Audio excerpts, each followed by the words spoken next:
அருகே ஆலங்குடி அருள்மிகு செல்லமுத்து மாரியம்மன் ஆலய வைகாசி தீமிதி திருவிழா. விரதம் இருந்து காப்பு கட்டிய 100க்கும் மேற்பட்ட பக்தர்கள் பக்தி பரவசத்துடன் தீமிதித்து நேர்த்திக்கடன் செலுத்தினர்.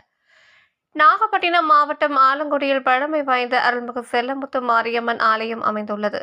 இவ்வாலயத்தின் வைகாசி திருவிழா ஒவ்வொரு ஆண்டும் கோலாகலமாக நடைபெறும். இந்த ஆண்டின் வைகாசி திருவிழா கடந்த 23ஆம் தேதி பூச்சொரிதல் நிகழ்ச்சியுடன் தொடங்கியது.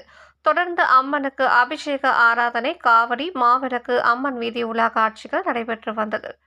திருவிழாவின் முக்கிய நிகழ்ச்சியான தீமிதி திருவிழா இன்று நடைபெற்றது. இதில் விரதமிருந்து காப்பு கட்டிய 100க்கும் மேற்பட்ட பக்தர்கள் பக்தி பரவசத்துடன் தீமிதித்து தங்களது நேர்த்திக் கடனை செலுத்தினர். தொடர்ந்து அம்மனுக்கு மகா தீபாராதனை காண்பிக்கப்பட்டு வீதி உலா காட்சி நடைபெற்றது. இதில் சுற்று வட்டார பகுதிகளைச் சேர்ந்த திரளான பக்தர்கள் பங்கேற்று சாமி தரிசனம் செய்தனர். செய்திகளை துல்லியமாகவும் உடனுக்குடன் தெரிந்து கொள்ள நாகை 24 நியூஸ் சேனலை சப்ஸ்கிரைப் செய்து கொள்ளவும். எமது நாகை செய்தியாளர்